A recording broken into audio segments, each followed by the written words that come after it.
Good evening, everyone. My name is Donovan Rivera. I am the Deputy Chief of Police for the Field Services Bureau. Thank you all for attending tonight's town hall meeting with Commander Yara and his officers from the Southeast Area Command. In order to have an open dialogue, our officers must be honest and sincere to those questions asked of them. We look forward to the different topics discussed tonight. I will now introduce Pastor David Walker, who will be moderating tonight's town hall event. I'm sorry, Dr. Bailey will be moderating tonight's town hall event.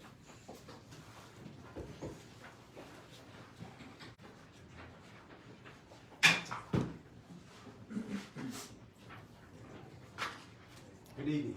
I'm Harold Bailey, your facilitator for this evening's town hall. Welcome to another community town hall sponsored by the Albuquerque Police Department and Chief Harold Medina. I want to thank my co-facilitator, Pastor David Walker, for doing an excellent job on the prior town halls. He covered important issues surrounding racism and historical police brutality directed against black men and sometimes black women. Pastor Walker also emphasized the need for the black community and other communities to work with APD to reduce crime, establish community partnerships, and work to improve trust. Again, thank you, Pastor Walker, for providing us with a good foundation to continue these needed discussions between APD and target communities. This evening, we have Commander Johnny Yara of the Southeast Area Command and members of his staff. We also have Ms. Susie Sanchez-Begg of the Southeast Community Policing Council, who will provide special comments. Ms. Sanchez-Begg.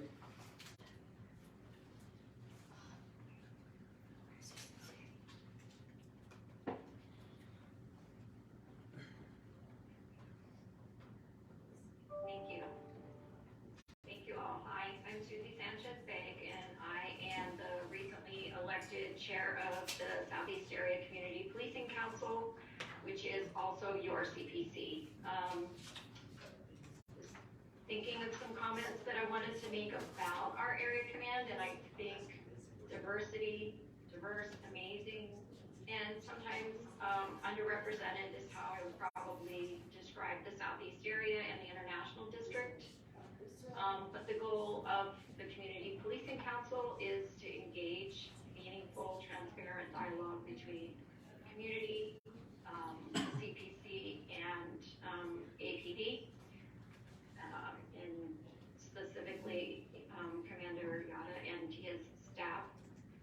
And for those of you who aren't familiar with the CPCs, our councils are independent of the city and the police department, and we are encouraged to recommend changes within APD to policies and procedures. And so we do look at that. We also take concerns from the community. We're asked to make these recommendations and to identify concerns, problems, successes, and opportunity for change. And this also includes looking for diversity, equity, and inclusion within the department's policies and procedures. And just on a personal note, the nonprofit that I personally call home, Endorphin Power Company, we work very closely on a weekly basis with Commander Yada, Sergeant Martinez, and Sergeant Molina to do community outreach to some of our most underserved people in the International District. We work to provide food and resources and a smiling face and conversation. I can tell you from my own personal work with Commander Yada and his team that they're always available to provide support for us, to answer questions, to address any concerns that might come from the community, and all of us together strive for transparency and always respect with everyone in the community. And having said all that, I would like to invite all of you all to the Southeast Area Community Policing Council meetings, which are held monthly the third Thursday of the month at 6 p.m. And you can find that link either through the monthly newsletter ABQ website under the CPC meetings. And I think that's pretty much what I have to say this evening. Thank you all for coming. Thank you for inviting me to come. All right, thank you very much. We appreciate that, and we appreciate the work that you do. Commander Yada, can you introduce your staff and have them tell us a little bit about themselves and the length of time they've been a police officer? Sure. I'll start off with Sergeant Sonny Molina, who's with my project response team. I'll let him go ahead and introduce himself. Hello, my name is Sonny Molina. I've been with the Albuquerque Police Department almost 14 years in November. I've been with the Southeast Area Command since August of last year. Spent numerous years prior to this new unit that I took over. Good. And then I'll introduce Officer Marissa Martinez, who's also with my project response team. Hi, I'm Officer Marissa Martinez. I have been with the city of Albuquerque for 23 years. I was 20 years retired and I came back and been back almost 3 years now. I have a lot of years between Southeast and Valley. I did specialized unit with the DWI and I'm currently with the problem response team. And then Officer Rachel Cortez, who is one of my team field officers. Hello, my name is Officer Rachel Cortez. I am currently with the Field Services Bureau. I've been with APD for 3 years and have spent all of my time in the field so far. All right, thank you very much. I'm just going to go over a couple of things as far as the purpose of the town hall. Number one is to provide the opportunity for APD to engage with different minorities in the community. 2, to engage area commands to establish effective and lasting community partnerships. 3, to develop collective strategies to reduce crime in our respective communities. 4, discuss how we can restore and maintain trust between minority communities and the Albuquerque Police Department. 5, provide APD with suggestions on how to recruit more minorities and women to be police service aides and police officers. Now, during our question and answer period, the audience can submit them through our chat channel. And after our panel discussions, I ask that we leave this town hall with specific action items. For an example, how can APD better address the alarming incidents of hate and violence directed against Asian, Chinese, and Pacific Islanders and the LGBTQ-Trans communities? 2, how to improve community relationships with APD. 3, how can a more effective communications network between APD and the community be developed? So we want your suggestions, so please submit those through our chat channel and give us some action items and give us some work to do. So we're going to start off with some of the questions, and I ask the panelists to, each one of you to respond to each question. That way we can give the audience a comprehensive viewpoint of what we're talking about. So Commander, please give us a short overview of Chief Medina's Community Ambassadors Program and what is it designed to do in your command area? So Chief Medina's ambassador program is to obviously build those partnerships with the different groups out there, like you stated, you know, the LGBTQ group, the Asian, Chinese, Pacific Islanders, you know, the African American, Hispanic. When we have a representative from each group, they're their voice. They bring back to us anything that we can work on. If there's any sort of educational concepts that we need to provide them so that they understand why and where we do stuff. It's a channel so that they can direct any of their information or any of their requests through that channel, through that ambassador. Again, they're their voice for them. So for the Southeast Area Command, that's huge for me. I have probably 100,000 people in my community that I serve on a daily basis. My officers serve. I can't give everybody that much attention. So having these ambassadors, they're huge for me because they're that bridge. They come to me, whether it's on a weekly, daily basis. They have my phone number. I give my phone number basically to everybody, my work phone number. And they can provide me information that I might not be seeing. So they're bridging that gap. Because I'm human like anybody else. My officers are human. It's something for us to be able to say, hey, tell me what you guys are seeing out there. Maybe I'm not seeing it. Maybe my officers are doing something that they don't recognize. Maybe it's something that they're doing that I don't know about. I want to know about this.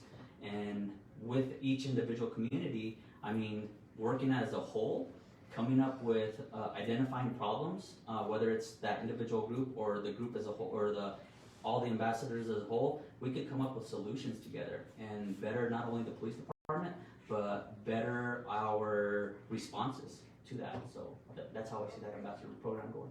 Okay. Sergeant, you have any comments on that? No, I agree. I think the communication, using everybody involved will help the department in all aspects, from field officers all the way up to our commanders and command staff. I think it would really help. I agree. I think we've developed a really good rapport with a lot of the businesses in the area, all the community projects. They do tend to call a lot of us. I don't know if it's just our air commander or just who we are or what, but we do get a lot of businesses that call us to our phones, and we've been able to develop such a rapport that we can assist in any problems that they're having. So it's been kind of nice. So I actually just got a hold of this ambassador program, and I was looking at it, and a lot of it pertains to race. But I was asking a lot of questions yesterday. Instead of just having it just be racial, we can break down those races into women, men, moms, dads, things like that. So I'm new. I haven't seen a lot of it, but it's something that I definitely want to be involved in. Okay, thank you very much. But we go to the next question. Okay, there are concerns in the community that APD has a historical problem fairly addressing use of force incidents and controversial shootings. What can the panelists say to help the community have confidence that your efforts are genuine and constitutional? You want me to start off? Yes, sir, that's fine. So, at my level, what I try to do in my area of command, and I know that it's citywide, is, put out information to our officers. The DOJ is here for a reason. Updating our standard operating procedures is huge. That use of force policy, my officers, and every time that I review a use of force, and I see something that was a policy violation or something, I send an email out to every one of my supervisors so that we can see that it was a concern, or is identified as a concern, so they can fix it as soon as I've seen it. Just being transparent with what we do and how we do things, educating my officers on our updated use of force policies and what the DOJ expects of us.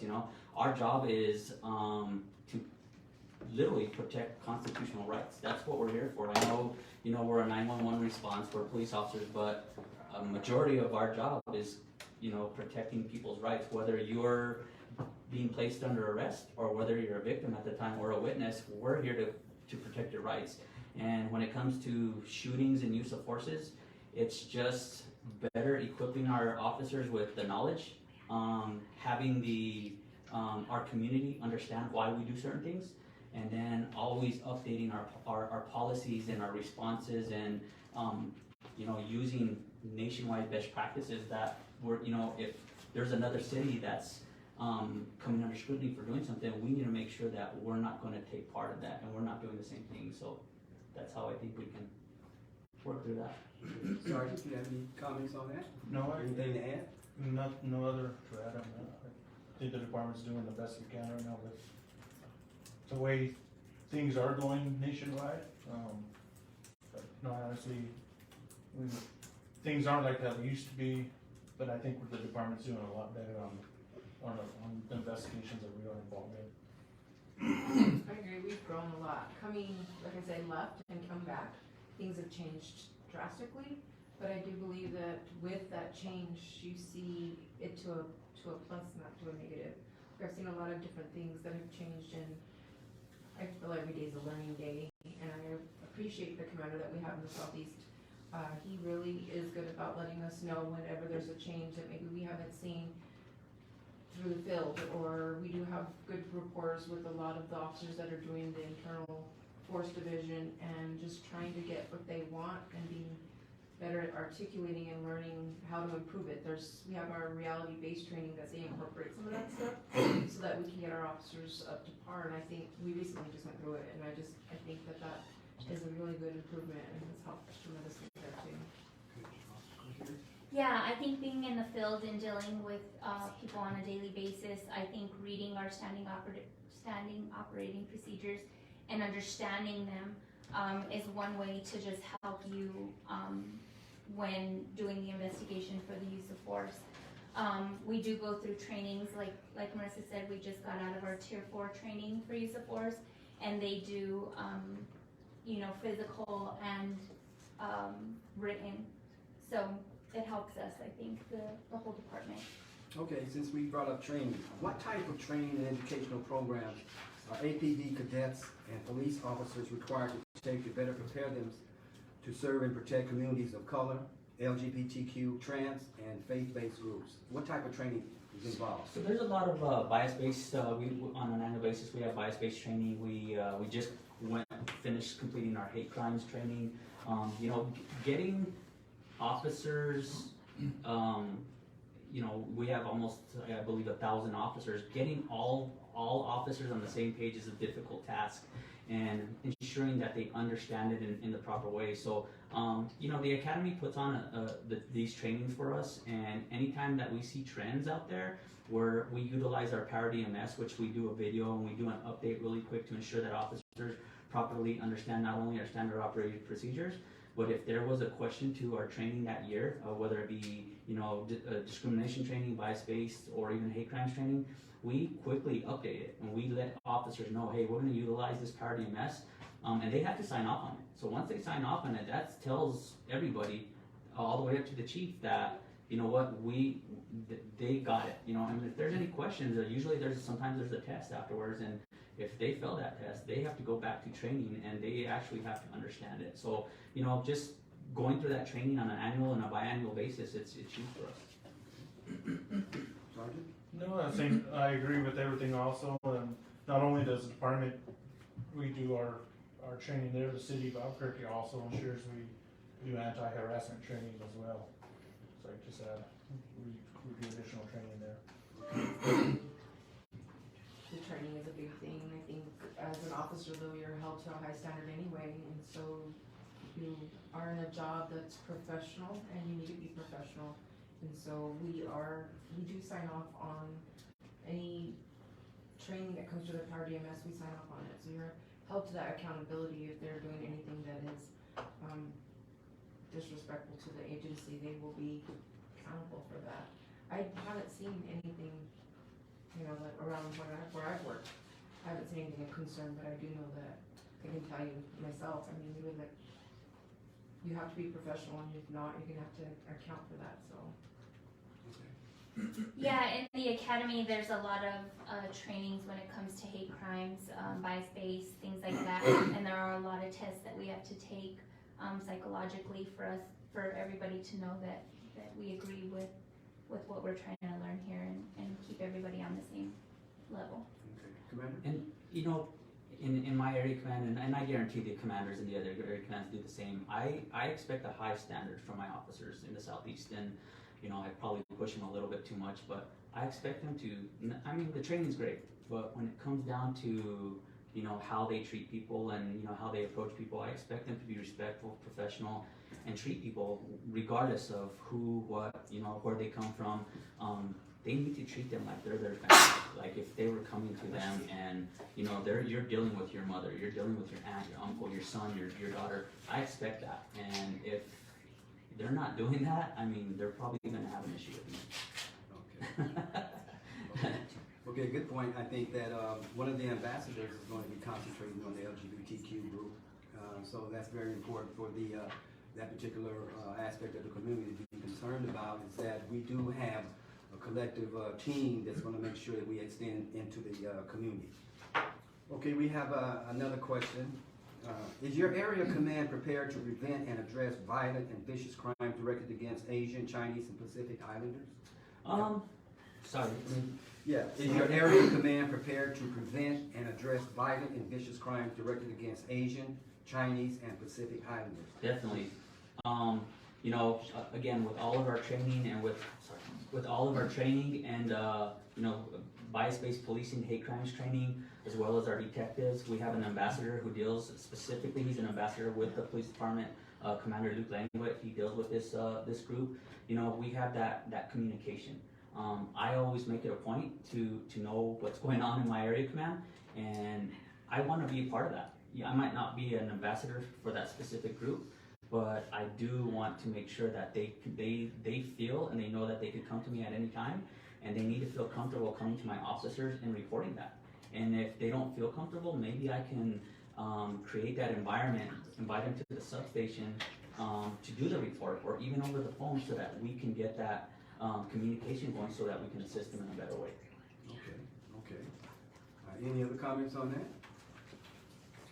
Okay, just to know that the chief has selected 12 ambassadors, community ambassadors, so that's a good thing. And I'm hearing that he's going to select several more. So it's very important that we understand that the chief's initiative will reach out into all the communities inside of the city of Albuquerque. We have a question from the chat room. Let's take one of those. Okay, do any of the officers live in the area they serve? Well, I'm there a lot, so I do live there. I do not. I live in the county. I do not. What about you, Sergeant? Same thing, I live in the county. And as far as I know I have a police service aide that lives there. They do not work in our area command. And I have maybe a couple of state police, but anybody from APD that works in my area command, I don't believe so. Okay. Well, this is a good question here. Most people ask what you're going to do for the community, but what can we do to help you? And I think that's a very good question. You know, a lot of times we're always saying, what can APD do to help us? I think we need to flip it a little bit and say, okay, now what can the community do to help you to do your job very effective every day? Do you want to answer that, Sonny? So I think a best way to help us is, I know a lot of times our citizens call 911 or 242 cops and they get upset, because of the long waits. But we have APD Online. It's an APD Online app. An APD app where you can also report crimes through a cell phone app, that we don't have to be sitting on the phone waiting for a dispatcher to pick up. So I think that might help. Communication now with the ambassador program will also be pretty huge with us in all area commands. Honestly, I think just the communication would probably be the best, and utilizing resources such as that APD app to. I think Get a good communication is response. probably the key to everything, but on top of that, I think patience. Because you do get people who utilize these apps and they want results, but what they don't understand is we just can't go snap our fingers and take care of it. There is a process, there's a judicial system, McClendon laws, there's things that we have to follow to accommodate everyone. And so, even though it's affecting you and maybe we can't solve it that moment, but we will get there, we'll figure out some type of a resolution. So I think communication and patience are probably the top two things. I know we always joke, but lock your doors. Don't warm up your cars in the morning. We always joke about that, but it's true. Take your own precautions. As a citizen, do what you need to do on your end as well. And let me add to that. I absolutely agree. That's huge for us. Southeast Area Command, we filled over 11,000 calls for service a month. 30, 40 calls holding a day, and it's nonstop. And when I say that, it's 24/7. I put out in my newsletters, commanders, safety precautionary articles for you guys, because I need your help. I do. I can't do it by myself. My officers can't do it. Staffing levels, my officers need time off. I don't want to overwork them. And by just educating yourself, logging on to our crime prevention site on the web, on the city web, you're going to help me tremendously. Communication. If you see something going astray, or you don't like the outcome of something, contact me at the substation. I guarantee I've called you back. I guarantee I'll email you back. I guarantee I'll make time to sit down with you. Like I said, I always hand out my work cell, and my officers have work cells too. That's what they're there for. So you have access, and you feel, your beat officer. That's huge for me. Okay, another question. How extensive is the academy training to address diversity at all levels? I know we have equity and inclusion offered at the city. Ms. Melendez, she does a lot of training. Can you give us a little idea about what kind of training goes into that? I don't know exactly how many hours they give us. Could we always use more? Yeah. I was fortunate enough to get more training when I was in the military. I was in the Marine Corps for quite a while. Knowing the different cultures that you're going to serve, We're lucky, we're an international district, we have, you know, people from everywhere. It's a diverse little area, you know, well, not, I shouldn't say little, but it's a diverse community. I think, you know, we could always do more. Like you said, equity inclusion, the city always offers classes that we take. A lot of our training does have to go through the academy to make sure that we go through that 7-step process to ensure that the DOJ, you know, approves of it. But I think that we should always have more. I'm in agreement with that. You know, again, I don't know off the top of my head how many hours we take, but it's always good to stay updated, trends, cultural changes, all of that, you know. Well, we have that even within our academy classes, because you have so many different diversities in an academy in itself. You have officers that come from different parts of the states and go through the academy, and we have to adjust to them and learn, which is helpful because it helps us understand a lot of things. But and when you think about community, like you said, being in the international district's been pretty awesome because you got pretty much everything. I was gonna say, you never know everything, so just working in the Southeast in the International District, you learn something every day. And kind of talking with fellow officers about calls that you go on with different communities, that's always great too. You can learn something from each other every time. Okay, we have another question from the chat room. What is APD doing to recruit people of color? Do you want to answer this, Sonny? I know the department has recruiting, I can't think of the word right now, but they do go out and they actively recruit, you know, like odor isotopes. But due to COVID right now, there is a lot of shut down So facilities. doing a lot of recruiting events. Events. So they'll put up, like you said, the isotopes or whatever, but they have apps, Facebook, like they have an awesome group right now that are really good with socializing and doing stuff, and I think there's like 3 or 4 of them in there, and they're really good, like amazing. I think the hard part is just finding officers, period, anymore. Not very many because of whether, again, social media or just the events in today, not people are really wanting to come out and handle certain calls or situations or anything, and so it's hard to get officers. So it's not just a certain race, because if you look across our police department, you have everything. You have women, you have men, you have young, you have old, you have everything within this department. So I think that's, if there's a challenge, it's just to get anybody on board anymore to buy in. Yes, sir. I'll add to that. All right, no problem. I think one of the best recruiting tools that we have actually are these men and women every day. The way they represent the department, the way they show up to work. For me, it's a huge deal. These guys know I don't do formal inspections, but I keep tabs on how they show up to work. He says he don't, but he does. He's like, what's up with you? But you know, the way they interact with the public, that's huge. You know, if I can recruit more people out of the international district, that's going to be a plus for me, because when they become a police service aide or they become a police officer eventually, they already have those ties to the community, and these guys and girls are huge for me. You know, they're not necessarily handing out flyers from the academy, but you know, this is who you're going to deal with the first time you ever deal with an officer, and it could be a really good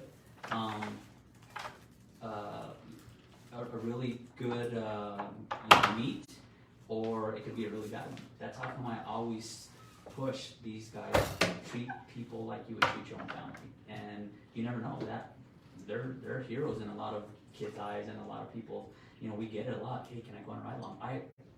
I invite ride-alongs because I want them to be in the car with these guys. I want them to be able to say, hey, that's Johnny. He's from the international district. Now he's representing us.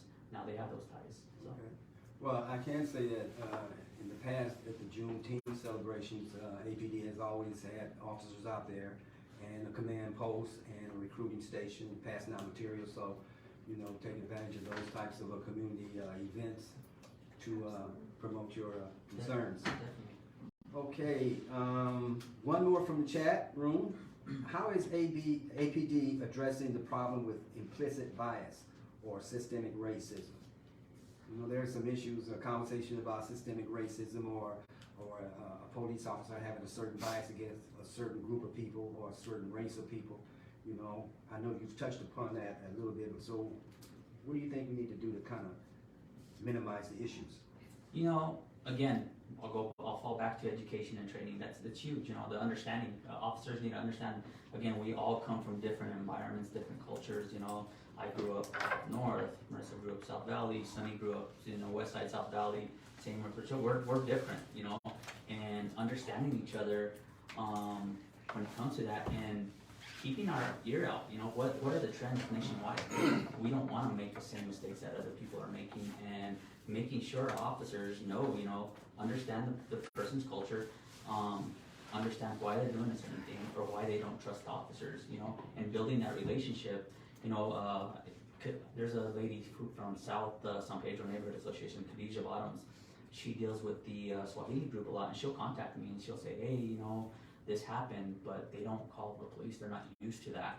And I tell her, hey, bring them to the substation. Let's talk to them. Let's figure out how we can get them to do reports, how to make them feel comfortable. So education and training is huge. And then again, making sure that officers are adaptable and open-minded to change and to different cultures.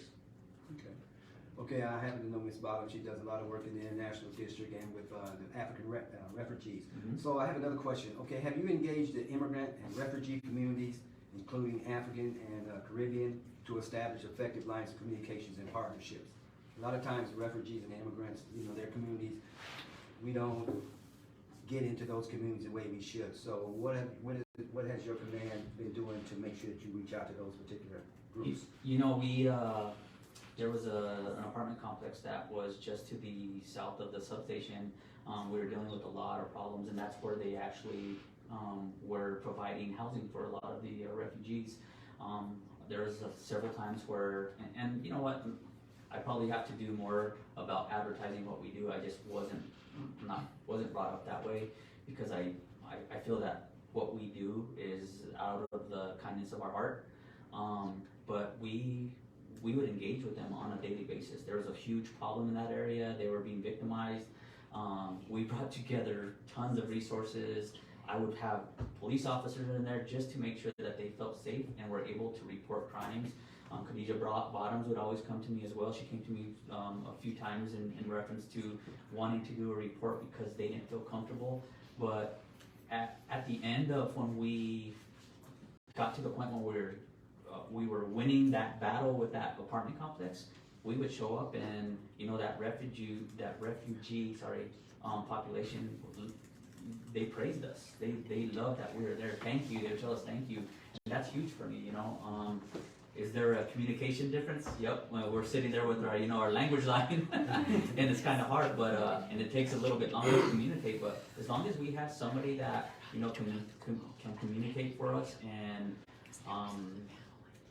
be transparent with them and let them understand that, hey, we don't know what went on, where you came from, but we're here to help. It's different here, so that's huge. It was my heat. So I got to deal with a lot of the refugees out there when we were conquering all this stuff with that complex, and they're not their customs are way different, and there was a language barrier. We did take calls and were able to develop, to the point where they saw an officer and they knew, okay, this officer is going to take care of me. And so the little kids would come up and, they'd come running. We had recently a kid, when the refugees' children was out playing, and he disappeared, and we found him. It was like 6 o'clock at night, and no one knew. The kid didn't speak English. No one knew. And because of that wonderful rapport that I was able to develop, I was like, I know where this kid belongs. And sure enough, I went to the complex and found the parents. So it's a long process, but I see a lot of really good stuff that have come through, and the resources, thanks to the community projects that we work with, have been able to assist us in a lot of that stuff. Being able to provide what charity groups can assist them in getting into homes or getting them food. And sometimes we put food baskets together, and with having these calls for service, we kind of know which families need it. And we've been, we go and we show food. And maybe we don't have a food basket. You'll get officers that go and they take food to these people, or the refugees, or even if they're not even a refuge, even if they're just, struggling through life right now, thanks to COVID. And we recognize that. I can tell you there's been a lot of officers that'll provide a meal for that day, and they develop a really good report. One thing that we do is, Susie stated it, our CPC president, is we partner with that group twice a week, every week, and we put together, with funding from the community, funding from the officers, we put together lunches for not only our unsheltered, but for families like that. The officers identify, they know I keep boxes, for anybody, whether it's a refugee. I think it was during COVID, we had a refugee family that, they were waiting for their benefits, and they went to the substation. Well, I was able to provide them due to the community coming together and giving me, whether it be, dried goods, foods. I put together boxes so that when these officers do have somebody that needs the help, we're there for them. So we're trying to do our best to make sure that we support them in any way. They feel that they know where they can come for help, whether it be for any sort of criminal activity, they're being victimized, they need to talk, they need a resource. Well, you could come to us, and if we're not the resource, we'll do our best to direct you there. Okay, well, another good thing is one of the ambassadors will be extending to the immigrant and refugee community, so that's a good thing. Okay, what can APD do to improve the trust factor in minority group communities? Trust factor is an issue. What can we do? It's challenging right now in all avenues of that when you think about it, because you watch the media, no one wants to trust police, but I think if you know, the officers that are here because this is what they really want to be. They want to do it.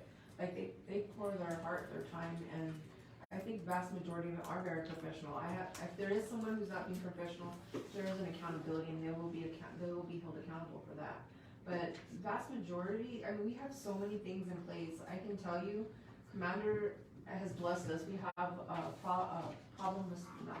project response team, and we deal with a lot of, we deal with Susie a lot, with a lot of the community projects that are out there. There's the ECHO, the Street Connect, so we have the endorphins, the leads. We have so many programs in place. So if we're seeing whether there's a high crime in the area, or maybe whatever it be, we can go saturate that area, bring that project response team, and with these communities that are ran by civilians, and together we can combat a lot of lowering the crimes or helping people who are in need. It doesn't have to always be we're arresting or citing them. We're trying to help them get out of their situation, but that's going to be for them to dictate what avenue they're going to go. But we do try to provide them with these resources, and with that, we tend to know who we're dealing with on a daily basis. Sometimes we know them by first name. Are you on your medication today? Did you eat today? Or why are you here again? You understand what what the policies are with this. What can we do to help you? So that's kind of. Yeah, I think taking the calls and dealing with these families on a weekly basis, I think it's good for officers to educate themselves in reference to where they're coming from, what they're how they live their lives. It's different. It's different than ours. Ask questions. I probably ask way too many questions. But they live differently, so it's always good to educate yourself on how they live, and just because it's different doesn't mean it's bad. It's not something that they're going to go to jail for. Offer resources. We have a diversion program that we can help them with plenty of things. It doesn't always have to be jail. For me, when it comes to building trust, obviously, respect is a huge thing for me. I grew up, you respect your elders, you respect other people, respect is earned. And when it comes to building trust, it's, transparency, us being transparent. I always tell people, come on a ride along so you understand what we're dealing with. If they're upset about response time, you need to understand what my officers are up against. We want to be there on time, we want to make sure that we're holding officers accountable if they're doing things wrong out there, and we are. It's tough right now because that culture change in the police department, and that's why I brought these officers, because you have a 3-year, 20-year, 14-year-old, and then, or 14-year, and then I'm 19-year, you could, 14-year-old, you could see the difference, you know, and they could tell you, you know, it was different back then, you know, and going through the change and the new training, it's different. And for me, you know, when I talk to my community, when I go to these neighborhood events, these neighborhood association meetings, I want them to understand, you know, that, hey, we're up against the lot right now, and it's not that I'm pushing you to the side or anything, it's just I need you to be patient with me. And I always say that. That's something that I guarantee my neighborhood associations know, that I said, just be patient with me, and my officers, we will help you. You know, we will help you. And being transparent as to why we do certain things, educating them, and then same thing, educating us on what we did wrong or what we're doing right, what's working and what's not working. That's huge for me. I think the biggest thing that I have a problem with is most people are like, well, you're a cop, you know, what do you know? You know, it's a profession, it's a job I chose, but that's not, I mean, like you said, we all grew up somewhere. We all, you know, experienced something in our families, just like, and it helps us relate with the people we're dealing with and understand what they're going through. And just talking to a lot of different officers throughout my career, they've all been through some type of a hardship. I remember, I don't think she's here anymore, but I remember a lady who started off in the streets, went through an academy, became an officer, and she went through the whole process living out of her car. So, I mean, there's so many different diversities, but people see the image of law enforcement and they think that this person either doesn't have an education or whatever, but this is a profession we chose in hopes to make a difference. If you're encountering an officer that doesn't have that feeling, I can guarantee you it's not gonna be a long-term career, it'll be a short-term career. The vast majority of officers are here for a reason. Any other comments? Okay, what about the Black Lives Matter movement? You know, what's your impression about that? There's, you know, there's a lot of talk about, you know, what's happening nationwide to black young men. So, what's your opinion on that? Go first. You know, it's obviously an issue. You know, I haven't, as far as any specific incidents here in Albuquerque, I could honestly say I don't know of any. I don't have any knowledge of any issues that have come across with young Black Americans. I get what they're doing. You know, they're there. It's their freedom of speech, and I get it. You know, if there's an issue going on, and like I said in one of my prior questions, we look at trends throughout nationwide. You know, we want to make sure that we get ahead of them. You know, I would respect it, whether it's Black Lives Matter, Hispanic Lives Matter, you know, Asian Lives Matter. It's a huge thing. You know, we need to respect. We need to be more diverse. We need to be more educated on the diversity and the cultural differences. And at the end of the day, you know, we need to make sure that we're not always targeting a specific group. We shouldn't do that. I don't believe in that. I mean, having worked in the international district for 19 years, that's how long I've been there. I know I've dealt with plenty of different people, whether they're victims or suspects. For me, it's not always a specific race. But when it does come to Black Lives Matter, I get it, you know, and they're going to use their voice, and that's good for them. That's their right. And that's okay. Yeah, and it's okay. I agree with that. Like, I guess it was the way our upbringing, because I don't see people different. I have a lot of friends, different races growing up. I mean, when you sit down and you look at it, our bigger issues are the poverty, the economics. Like, those are the bigger issues. It's affecting everyone. It's not affecting just one color or one race. It's everyone. And I guess at the end of the day, that's how it should be looked at. And I think we're blessed. Well, and I think the worst part is whatever happens in another out south or east or whatever shouldn't be affecting how we're doing things here, because if you go out there and you see how the cultures are, it's so different than it is here. Vast majority of cultures do get along here, but we're making what's happening out there happening here and ruining our own city when the bigger issues are still at hand. People, when they don't have jobs or homes or whatever, and it's impacting society as a whole, not as a race or a color. And it works both ways. You know, I tell officers, don't put every egg in the same basket. It's not that way, and vice versa. You know, police make mistakes. They're humans. You know, whether that's a mistake or it's a crime, you know, that's for the judge and the law on that end to deal with it. And we would handle it the same way here. You know, you get one. It's like any organization. You get one bad officer, that everybody's bad. Unfortunately, in our organization, you know, we represent each other as a whole, and that's why I demand these guys operate at a high standard and respect everybody we deal with. It doesn't matter on race, color, gender, you know, religion. It's you treat them like you're treating somebody from your own family with respect and professionalism at all times. Any other comments? I agree. Yeah, I wouldn't want someone to go tell my mom that I was being mean to them. I still fear that woman. That, the look, Yes, that look. All right, okay, so what are some good points about your area command and what needs improvement? Everything's good about it. Oh my God. Our leader. best area command. The commander, I'll let Rachel start with that one. Yeah, no, I actually really enjoy this area command. Like I said, I learn something every day from the different communities to the different calls that we're able to go to respond to, and to learn about. The area command has, like he said, he holds us to a higher standard. So we have to go out there and not only take calls for service, but also do proactive work. And I think that's what we all signed up for, was proactive work, but due to the high call volume and things like that, sometimes we don't get that opportunity. And I think that's one of the ways to reduce crime, is to be proactive. And he's very clear when he tells us that, you know, proactive work will be something that the Southeast Area Command Field Services Bureau will be responsible for.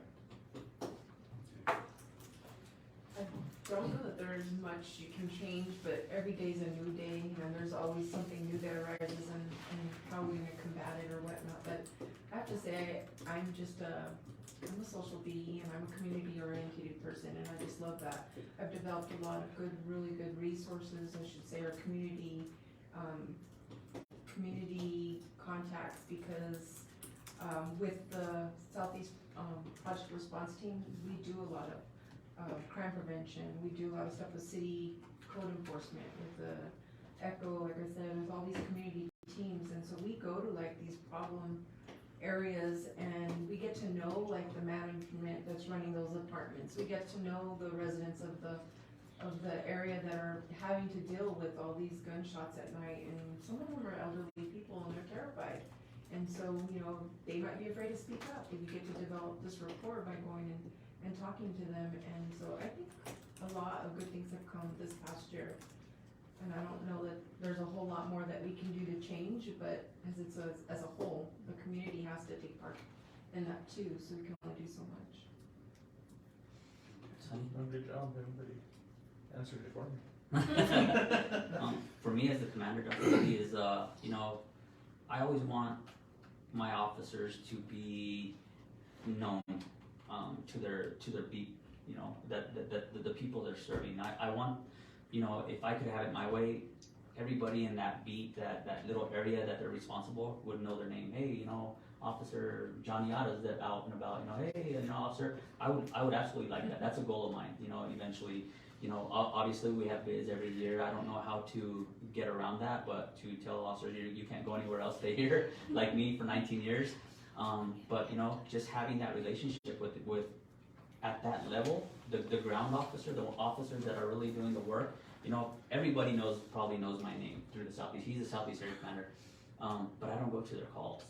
It's Officer Cortez, it's Officer Marissa Martinez, it's Sergeant Molina who deal with them on a daily basis. And like Sergeant Molina, I deploy them when they deploy or they're patrolling. They use a cart because it's a modified beat patrol for me. It's, you know, it's a newer version because, you know, having them on a walking beat's more of like a Knob Hill area because there's a lot of pedestrian traffic. But if I can get them on my little golf cart, my community outreach golf cart in the up close to Pennsylvania and Central, and they stop and talk to the neighbors, they love that. They love to be able to know them on a first name basis, and that's always the goal. That's why we implemented lock captains. That's why we implemented phones for every officer, and for them to utilize as such. You know, they're not a 911. They're not to be used as 911, but they are used to say, hey, you know, Officer Cortez, I keep getting this guy that's snooping around my car. I think he's going to break in. Can you do something about it? And then Officer Cortez can reach out to resources myself and we can possibly help them on that one-on-one basis, you know? That's always the goal, for them to know them on that level, on that, you know, that foot patrol level. Okay, let me ask you a question. Do you have any African Americans in your command, your staff? Right now I probably have one, just one. Just one? Mhm. Okay. I had a couple of recruit officers that were in my area command for a while, but they since have been, and I think believe they're in a couple of them are in the northeast and the foothills. We'll recruit them for next week. Well, the good thing, I think we have a couple of African Americans who are community ambassadors, so that's a good thing. Yeah, and when it comes to, you know, picking and choosing your officers, at the end of the day, they bid.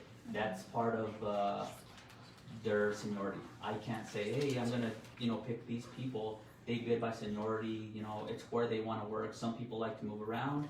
If you're like me, I love the Southeast. I've owned the Southeast for a while. It's my, I always say it's my, it's my area command. It's me, you know, I feel comfortable there. I like the people that I talk to on a daily basis. So I've been there for 19 years, you know. Again, I don't know how we get caught up in that, but there are so many African American officers on our department. They're everywhere, from investigative to specialized units. We have some within our area command in itself, but like you said, we bid. They all find what they're good at, and they go to those areas, their area of expertise.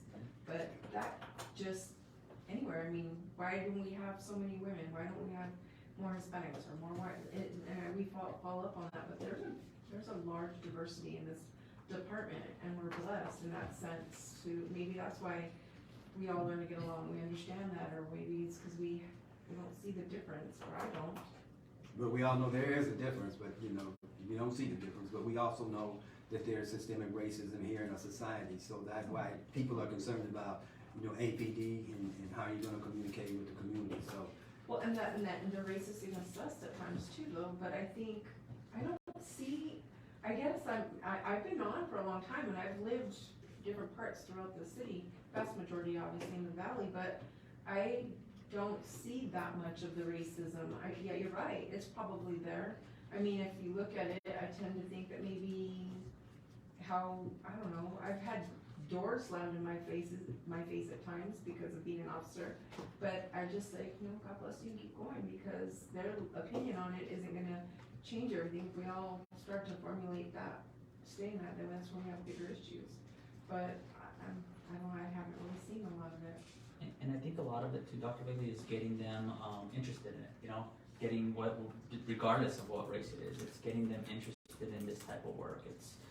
It's tough nowadays, you know, it's recruitment efforts nationwide are difficult, and, you know, whether it's, you know, African American race, whether it's Hispanic race, sometimes it's a little bit difficult. And, you know, when it comes to recruiting, I know, you know, they're gonna be out there, they're gonna hit as many different cities that they can, and different social media platforms to get people from that, you know, different cultures, different races to apply.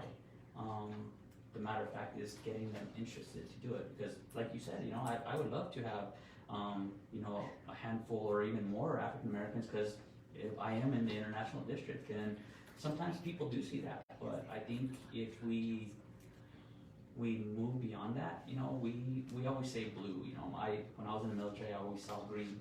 You know, it doesn't matter what color you are, you're green. You're a green Marine. You know, we're of different races here, whether Hispanic, Caucasian, you know, we're blue. We see blue, and we're here to help you. We're here to serve you, and we would love to get people from different races and cultures in the APD. But it's how do we make them interested in this work? Right. It's tough. Seeing everything that we see on the news, you know. They're probably, a lot of people are probably thinking, oh no, that's not the job for me right now, I'm gonna go do something else, and that's their prerogative. And I think that's been awesome with the ride-alongs. Like, we've had, Susie's been on some of our, and Marissa that work with her from Endorphins, they've been on some ride-alongs, and I love it. Like, we let them go with us and stuff, because as a civilian, they get to see what, you know, what everyone isn't seeing. You know, I know everybody's like, defund the police, or let's have civilians handle this, but on some of those calls, you know, I'm not sure a civilian wants to handle some of that stuff, you know, it can be pretty scary. But when you sign up for this, that was my first thing. I may not go home tomorrow, I may not go home today, but I signed up to hopefully make a difference. And if it's, you know, we had I think you were with me on that lady that had a mental health problem, or a mental health condition, and she was scared, so super scared. And we comforted her, we got her in the car, and she wanted to know how she could write a letter or thank us, and all we told her she just did by thanking us. And so I think overall that's what we signed up for. It's not about anything else. Or again, if it's that officer that someone's dealing with, then that's not the attitude you're getting from it. Then I'm sure once it gets addressed to their chain of command, it'll be dealt with, because that's not what most people signed up for. And I always invite ride-alongs in the Southeast Area Command. And people are attracted to the Southeast Area Command because it's so busy, and there's a lot going on, a lot of critical incidents, you know. But they see what true, you know, police work is, how it operates on a daily basis, and they see it and they're, wow, you know, they want to go again and again. And I always say, yeah, sure, you know, tell me what watch you want to go on. I'm always open for it. And you know, people will come up to me whether I'm in a neighborhood association meeting or even walking down Knob Hill, or even, you know, in uniform, you know, grabbing lunch. Hey, you know, what can I do? I'll give them my number and I'll tell them exactly what they need to do, and I'll schedule the ride along. And it's really up to them, you know, at that point. But we're walking advertisement every day, and that's why I tell these guys, you guys need to hold yourselves to a higher standard, because they're gonna look up to you. You are a hero in a lot of people's eyes, and even reaching out to that younger community, you know. I have Sonny, before COVID hit, I told him, why aren't you guys going or why don't you guys go to the schools in our area? Go sit down and have lunch with them. You know, buy a $2, $3 lunch, or they'll even give you lunch for free, and let them chit chat with you. That's the best advertising. What can I do? Recruiting at a younger age, you know, I have Highland High School. I would love to recruit a ton of police service aides for the Southeast Area Command out of Highland High School, and it's a benefit for them. They learn our culture, and you know, 3 years later, once they turn, 19, 20, 3 years later, they've learned our culture, they learned our lingo, and they move right into the police academy. Because you have Officer DeBuck at Highland High School, I so do. you know, he does a good job up there. Yeah. Okay. Well, another person you might want to contact is Miss Nicole Rogers. She's just been appointed African American Community Liaison, and so she's involved in the African American community. So you could probably work with her to identify certain groups, probably help you out with recruitment. Definitely. Okay. So do you have any other comments or closing comments or anything else that you may want to address at this time that we might not have asked you a question about? Something that we may need to know. Nothing. Just, you know, if you guys ever have any questions from me or anything, you're always you can feel free to reach out to me at the Filchicon substation. Email me. I have all my contact, whether it be on the newsletter or even on the website. It's on there. I will get back to you. And you know, if you want a one-on-one sit down, I'll make sure that I schedule that appointment so that I can answer any further questions that you have, or if you even have ideas from the officers or the police department, reach out. Okay. Let me ask one more question before I give some closing comments about defunded police or the redistribution of resources. What's your comments on that? Because those terms are being thrown around a lot. Well, I hope they don't defund the police, because then we'll have fewer officers. You know, I think we're a necessity, but not for every call. You know, with the Albuquerque safety division or department that's coming up with the, you know, the mayor's plan on getting that up and running, I think that's going to work. You know, they can take a lot of calls for service off of our plate, so we can focus on your priority 1s and 2s that are coming out, so that we can respond in a better and a timely manner, so that we have more opportunity for community engagement, community policing. You know, going out there, knowing you, figuring out, being able to attend these meetings, because sometimes we're call to call, and then we have to go to a community meeting, and then right after the meeting we're going to a call. So we can't. Sometimes it's really difficult to invest a lot of time in that just because of the high demand that of the Southeast Area Command. But you know, when they get that division up and running, that department, I think it's going to be effective. You know, working with the family and community outreach, Sebastian, he's huge with our unsheltered population. I don't want my officers to have to go out there unless they're assisting with resources or whatnot. Sebastian's there. He can provide them with all the resources that are necessary. We can, if he needs us for any security issues or any safety issues, call us. I'm good with that. But my officers can better partner and communicate with they will be able to better partner and communicate with the community if we take a lot of that stuff off their plate. So defunding the police, I'm not for, because I've been here for a long time and I believe in us and I believe that we are, here for the good. And we are here to serve you guys, the community. But there's also other methods. I think with the whole defund the police thing, and you're seeing it now, the less officers we have, the more officers we lose. You're seeing more people take crime into their own, or handling stuff in their own hands. You're seeing more crime, you're seeing more, aggravated assaults or homicides, and I think a lot of that has to do with, not waiting for law enforcement, or not allowing law enforcement to handle stuff. So I think that the less officers you have, you're gonna see a spike in a lot of that crime. Yeah, I think just keep in mind that a lot of us signed up to do this job for the better. I had a career before this, and I signed up because I was born and raised in Albuquerque, and I see the crime, and I think a lot of us are in the same boat. So just remember, put yourself in somebody else's shoes, and remember that we're all doing a job. We just chose to do this job, and a lot of us,